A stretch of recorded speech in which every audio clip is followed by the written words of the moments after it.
Now I got another set of problems to address here. When I took this other forearm off, all right, somebody had put shims, these little pieces of paper,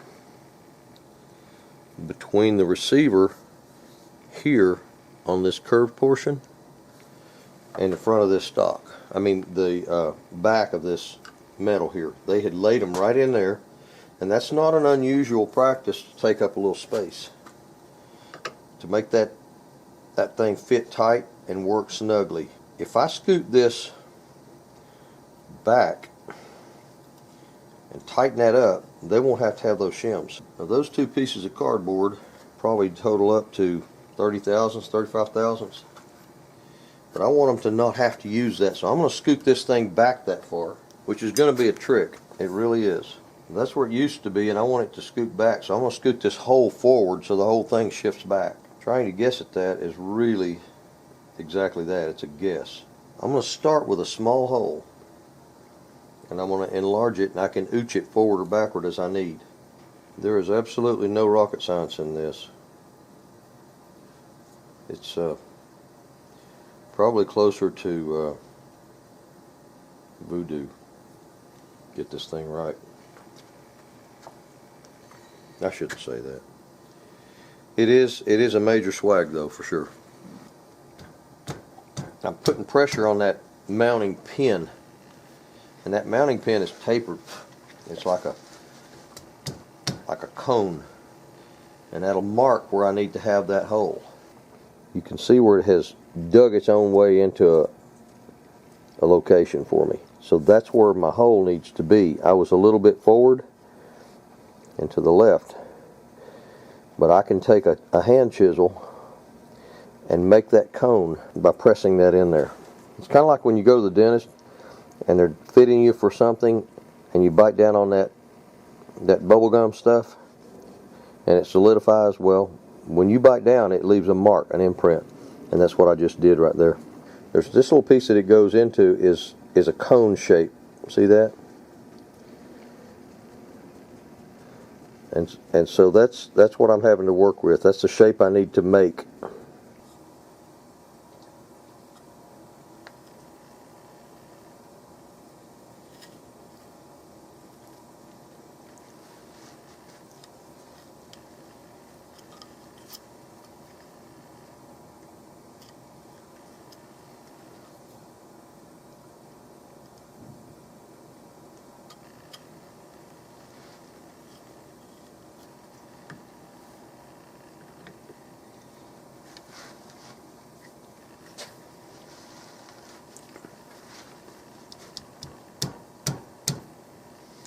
I'm going to have to smoke this thing to see where it is exactly that I'm hitting. It doesn't get that barrel hot enough to mount anything, but the black soot that it puts on there will leave a mark. You want to go straight in with this. You don't want to wiggle around too much, because you just want to leave that soot in only the exactly right place.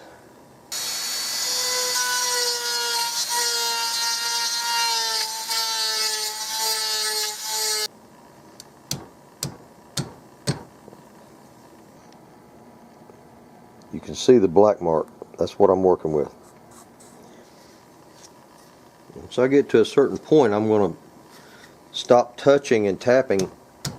I'm going to actually squeeze that thing with a clamp. I think part of my resistance is I'm not wide enough on this barrel groove yet. This barrel channel has got to come on out just a little bit.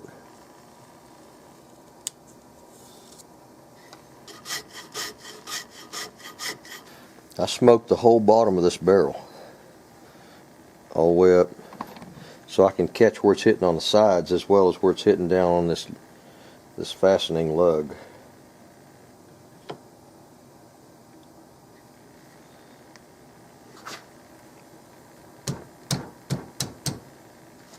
I got a little bit of mark here and over here and down in there.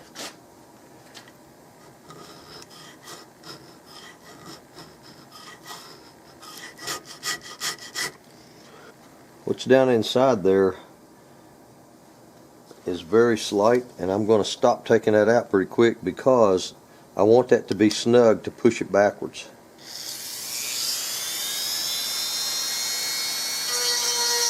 The wood is not touching the barrel. There's a gap right in here. So I still have to go down some. I'm just squeezing this with a wooden clamp so I don't damage anything. Now that mashed that gap out of that right in here. It just tightened it up. So I should get a pretty good imprint of my soot wherever it's hitting the hardest. And it looks like it stayed there. Looks like there's no gap at all right there. There's no screw holding it on, but there's pressure holding it in.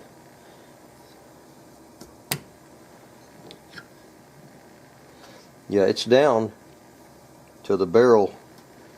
It's down to the bottom because there's a little tiny bit of soot right in the very, very bottom of this thing. It's hitting hard on here and on the side and back here and on this side and right there. And it's touching on the front. It's touching pretty well evenly.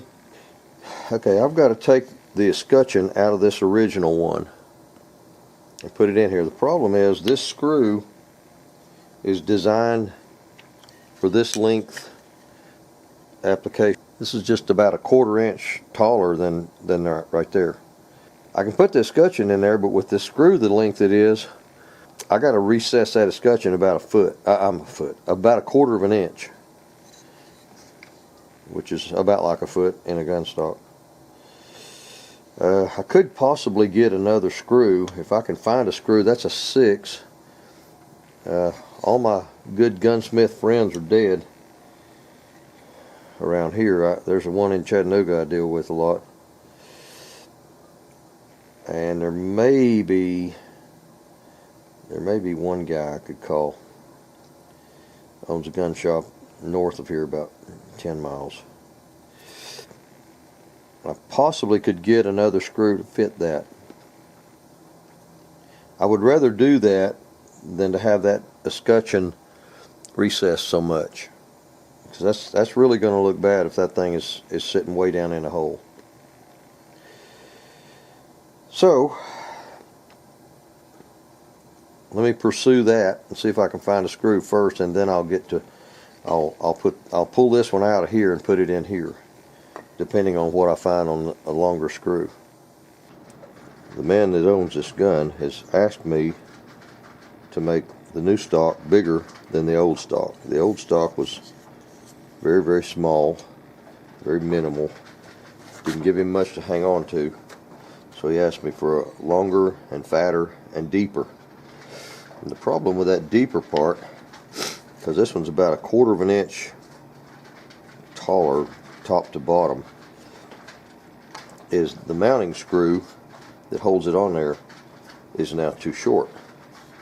That mounting screw is it's kind of an odd size. It's unique to this, and so I had to order some of those. I couldn't order one. I had to order a dozen or 10 or something. So they're not here yet. But this thing is snug enough. It'll just sit on there. So I'm going to go ahead and do me some shaping and working it down. I made this thing for it would, when it's down on there, this little mounting lug is conical, and so I made it put pressure. When you push it down, it pushes it back.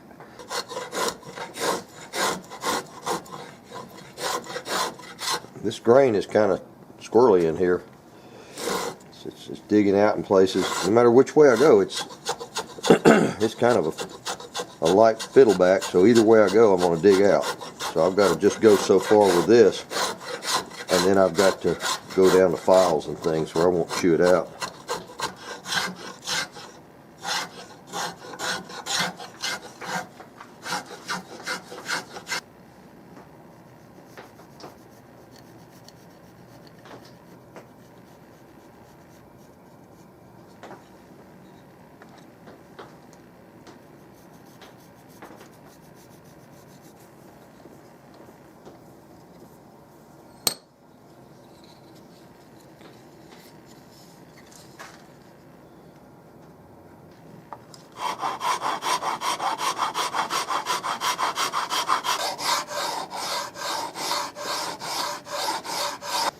hardest part about this is trying to hold on to it.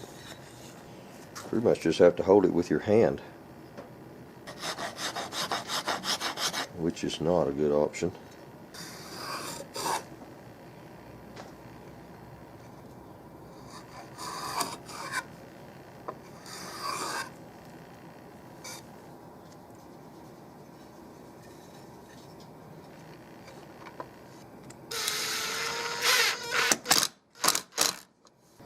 And that'll let me get to a lot of it, but not right here where the screw is.